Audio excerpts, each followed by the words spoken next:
Heute werde ich euch erklären, wie man aus 500 Kubik 761 Kubik macht und die Unterschiede einfach.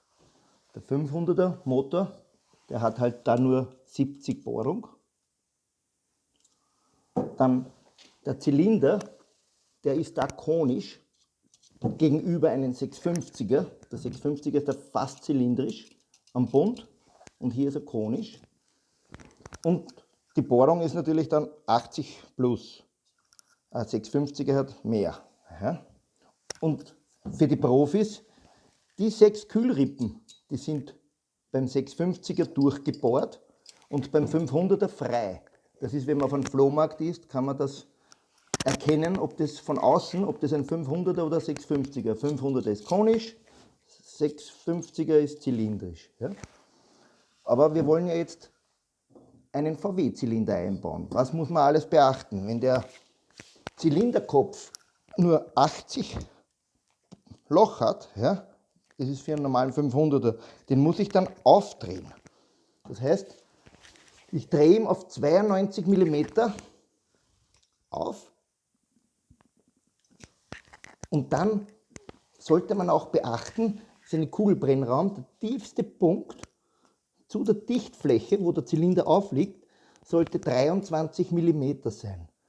Es gibt Leute, die drehen einfach nur sauber und auf und dann hat der eine Kopf 21 mm, der andere 22,5. Ja, dann sind schon 1,5 mm unterschiedliche Kompression. Ja, und der Zylinder hat immer 100 mm von der Dichtfläche zum Zylinderkopf. Das sind immer 100 mm. Und ein normaler Motorblock hat hier 85 und das müssen wir jetzt aufdrehen, damit wir einen VW-Zylinder reinbringen auf 90, ja, das reingeht.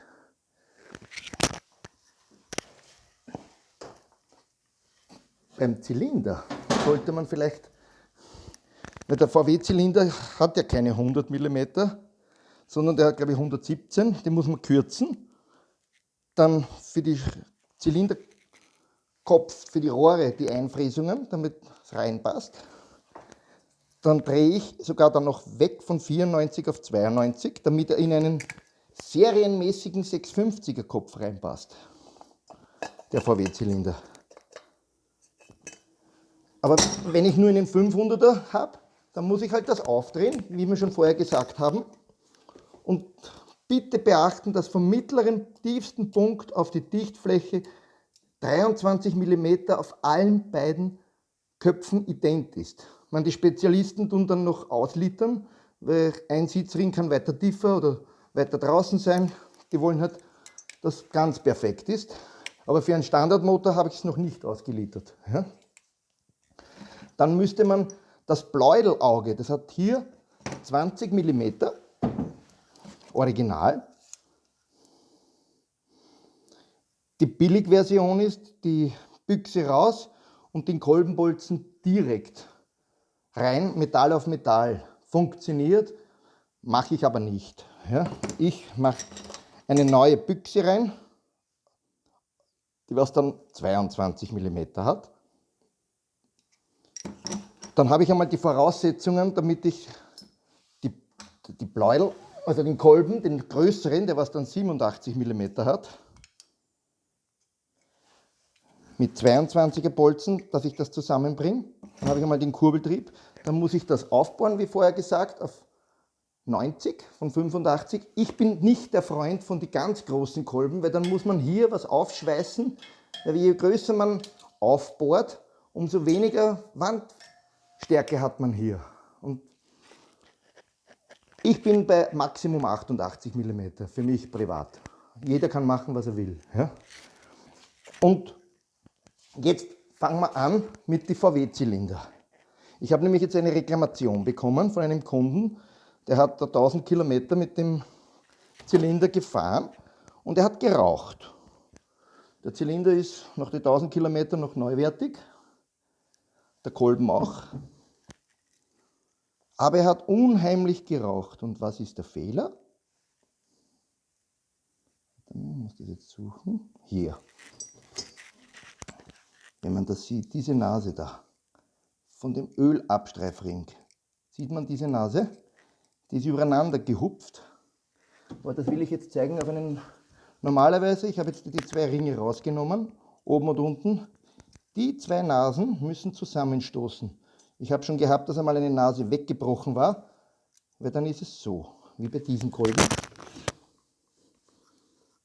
Da ist die Nase und der ist einfach drüber gehupft. Damit hat der keine Spannung, der Kolbenring, und das Öl raucht hinten raus. Also bitte immer aufpassen, dass die zwei Nasen zusammenstoßen. Und immer um 120 Grad die Kolbenringe versetzen, das ist eh normal.